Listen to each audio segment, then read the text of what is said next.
Agreed and so ordered. The honourable member for Sherwood Park for Saskatchewan. Madam Speaker, I think it's worth recalling that on March 1st, 2018, the Minister of Employment told this House, quote, "Never let the truth get in the way of a good story." He actually said that in the House of Commons. He said, "Never let the truth get in the way of a good story." And that's really what's going on here. The minister from Edmonton didn't want to let the truth get in the way of what he thought would be a good political story. But why exactly were these claims made? Why did the Liberal Minister of Employment falsely claim to be Indigenous? Now, perhaps this is another Liberal example of the Maryam Monsef method, selectively claiming to be unaware of key personal facts in order to help develop a more elaborate origin story. Well, once upon a time there were three brothers, Remus, Romulus, and Randy, born of a union between the god Mars and a mortal, nursed in the woods by a wolf. And after the brothers grew up, a lethal struggle for dominance ensued. Then one of the brothers founded the great city of Rome, and after founding Rome, he traveled halfway around the world to join the Liberal cabinet. In other myths, he is identified as the son of Janus, the Roman god with two faces. Although, as more comes out, two faces may actually not be enough. He is the man, the myth, the minister. Never let the truth get in the way of a good story. But efforts at exaggerated personal myth-making may not be all there is to it. You see, at present, we are prosecuting the Liberals' Indigenous contracting scandal, a scandal in which many companies made false or misleading claims about Indigenous identity or developed creative arrangements to position themselves as technically Indigenous without actually providing substantive economic benefit or opportunity to Indigenous peoples. For those who haven't been following it, this is the scandal. Liberals established a 5% target and set aside 5% of government contracts had to go to Indigenous companies. So what necessarily flows from having this kind of target is the need to define who is an Indigenous company. This kind of work defining Indigenous companies is going on elsewhere because it's not just governments that are looking to include Indigenous business with procurement opportunities. Many private sector companies, especially in the energy sector, are looking to procure more from Indigenous businesses and include Indigenous businesses in their supply chains. For private sector companies, they're not looking to just check a legal box. They're doing this voluntarily because it's good business and because it gives impacted communities a greater stake in the success of projects. Private sector proponents, though not perfect, have sought ways to define in an authentic way who are Indigenous businesses and the extent to which there are real positive economic impacts in the communities they want to work with. There are currently various organizations, such as the Canadian Council of Indigenous Business, that work with the private sector to help identify and support Indigenous businesses. I've also met with the Indigenous Chamber of Commerce in Winnipeg, who have a rigorous process of assessing whether a business is truly Indigenous owned before it is admitted to their membership rolls. But this Liberal government, bizarrely, chose not to work with existing organizations to draw on the various lists that have been created for Indigenous businesses. Instead, they developed their own list, which suspiciously appears to include a number of actors as Indigenous businesses who are not on anyone else's list.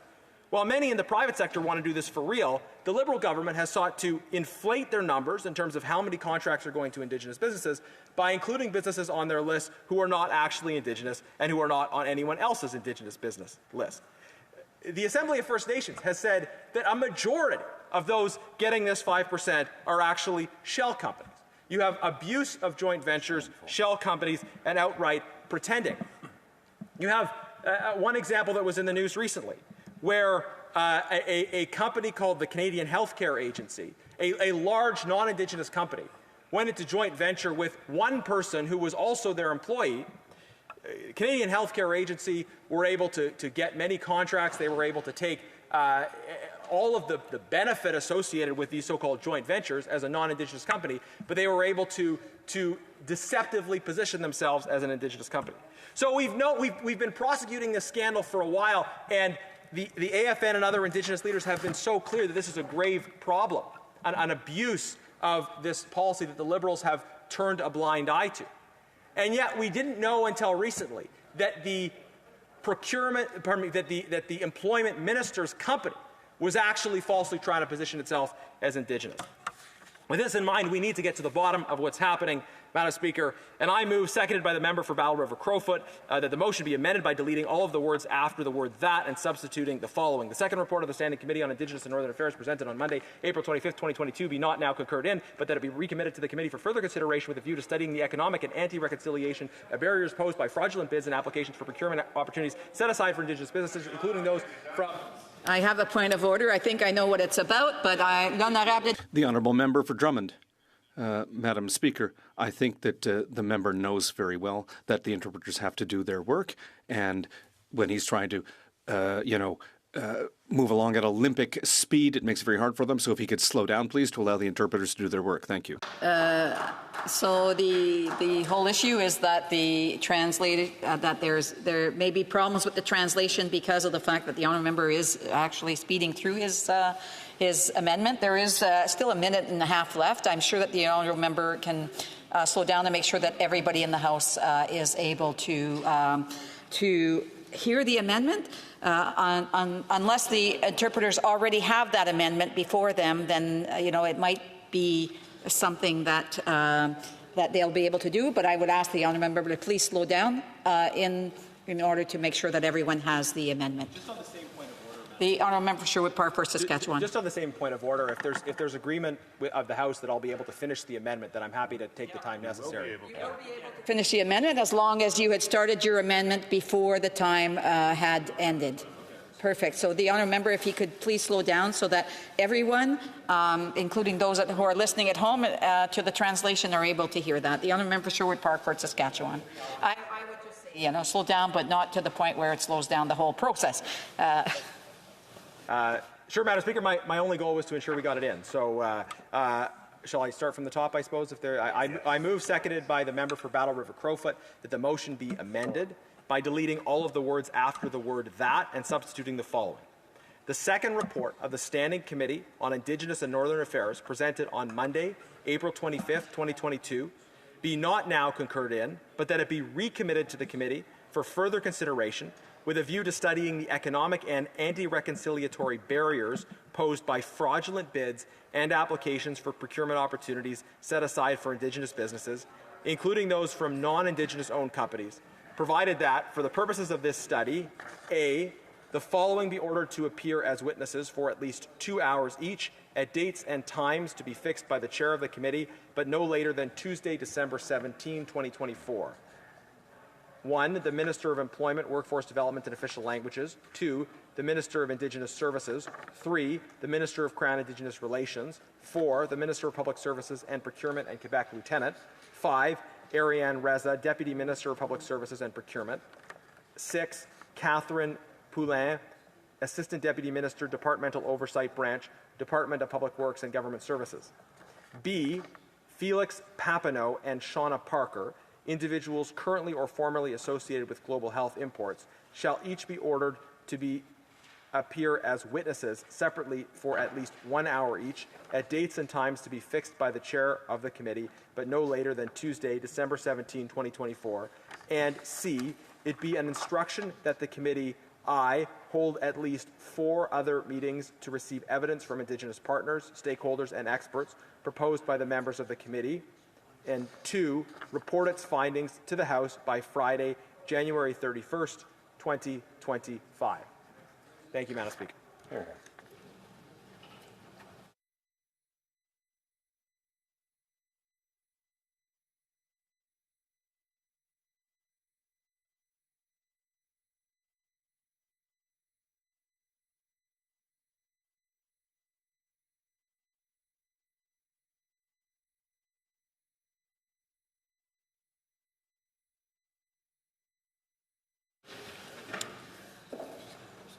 Mr. Genius, seconded by Mr. Couric, moves the following amendment: that the motion be amended by deleting all the words after the word that and substituting the following. The second report of the Standing Committee on Indigenous and Northern Affairs presented on Monday, April 25th, 2022 be not now concurred in, but that it be recommitted to the committee for further consideration with a view to studying the economic and anti-reconciliatory barriers posed by fraudulent bids and applications for procurement opportunities set aside for Indigenous businesses, including those from non-Indigenous owned companies, provided that, for the purpose of the study, A, the following be ordered to appear as witnesses for at least 2 hours, each at dates and times to be fixed by the chair of the committee, but not later than Tuesday, December 17, 2024. 1, the Minister of Employment, Workforce Development and Official Languages. 2, the Minister of Indigenous Services. 3, the Minister of Crown Indigenous Relations. 4, the Minister of Public Services and Procurement in Quebec, Lieutenant. 5, Ariane Reza, Deputy Minister of Public Services and Procurement. 6, Catherine Poulin, Assistant Deputy Minister, Departmental Oversight Branch, Department of Public Works and Government Services. B, Felix Papineau and Shauna Parker, individuals currently or formerly associated with Global Health Imports, shall each be ordered to appear as witnesses separately for at least 1 hour each at dates and times to be fixed by the chair of the committee, but no later than Tuesday, December 17, 2024, and it be an instruction that the committee 1, hold at least 4 other meetings to receive evidence from Indigenous partners, stakeholders and experts proposed by the members of the committee.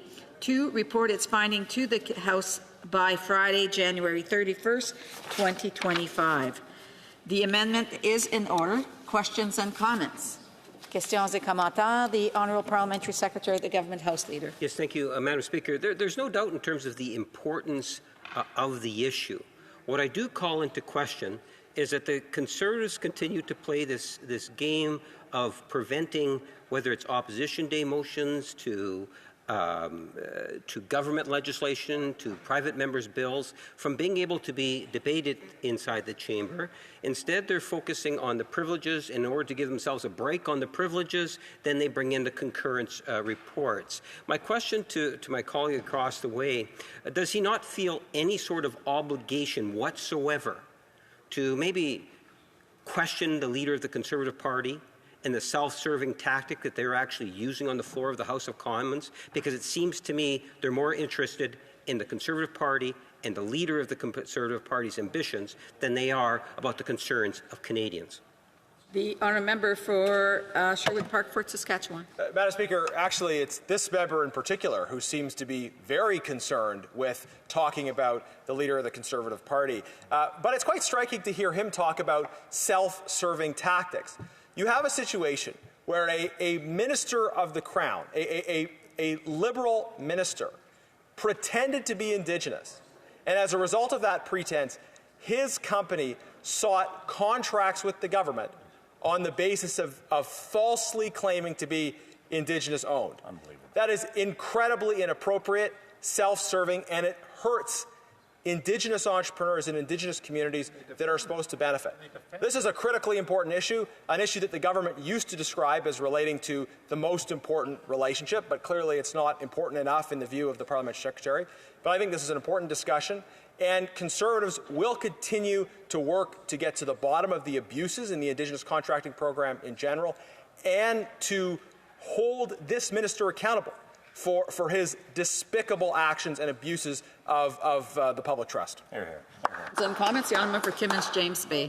Thank you, Madam Speaker. I think it's been it's been a dismal experience watching the member for Edmonton Centre. He's been like an ethical dumpster fire from the first day he walked in here. And I say that because it's been one issue after another, one red flag after another, and yet he got moved up into cabinet. I know there's some hardworking Liberals who would never get in your cabinet, but he got in your cabinet. But there's something very egregious about this, because the issue of hundreds of years of deeply racist policies that have tried to destroy Indigenous life, Indigenous culture, the Indigenous ability to live on the land, we finally get one program that's going to be fair.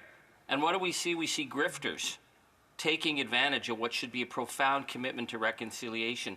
And the fact that grifter number one may be sitting in the cabinet, to me, calls on the Prime Minister to take action, and yet he's still standing there refusing to explain how he got into this position in the first place. Honourable member for Sherwood Park, Fort Saskatchewan. Madam Speaker, for the first time in our parliamentary careers, I find myself agreeing with everything that the member for Timmins James Bay just said. And I think that was a call from that member and from the NDP also for this minister to be removed from cabinet. Of course he needs to be removed from cabinet. I mean, what a contrast we see, Madam Speaker. On the one hand, the first Indigenous Attorney General was removed from the Liberal caucus for refusing to enable Liberal corruption in the SNC-Lavalin affair. And then you have an incredibly corrupt employment minister who was pretending to be Indigenous elevated to cabinet. And I hope we'll have the NDP support to continue to fight to get to the bottom of this at every committee, to send this back to the committee, ordering the minister himself to appear so that we can hold him accountable. We have time for a brief question. The honourable member Toronto St. Paul. Madam Speaker, while the government was worrying about their exposure of their unethical behaviour, there was a blue wave sweeping across the country. The Toronto Argonauts were beating the Winnipeg Blue Bombers. I congratulate the Toronto Argonauts, their quarterback Nick Arbuckle, and head coach Ryan Dinwiddie on this remarkable win. My father was a football referee for 35 years. And you know what he would say now? He would say, I'm throwing the flag on the government's accountability metrics, assigning a 15-yard penalty and loss of downs for the absence of management. And when the Liberals refuse to play by the rules, he would add, there's another 5 yards for unsportsmanlike conduct. The question is this ethical lapse another demonstration of a top-down lack of ethics in the Liberal government? Brief answer from the honourable member Sherwood Park, Fort Saskatchewan. Thank you, Madam Speaker. There's actually early reports out that the Minister of Employment was trying to get into the game for free by pretending to be Prince William. I don't know if that's Prince Harry. That's Prince Harry. Well, okay, or both actually, both. Madam Speaker, kidding aside, though, this is a very serious issue, and this minister needs to be held accountable. He needs to resign for his deplorable conduct, and we need to continue to do the work at committee to get to the bottom of these outrageous abuses, taking advantage of these programs by elite privileged insiders pretending to be Indigenous, including right up to the cabinet.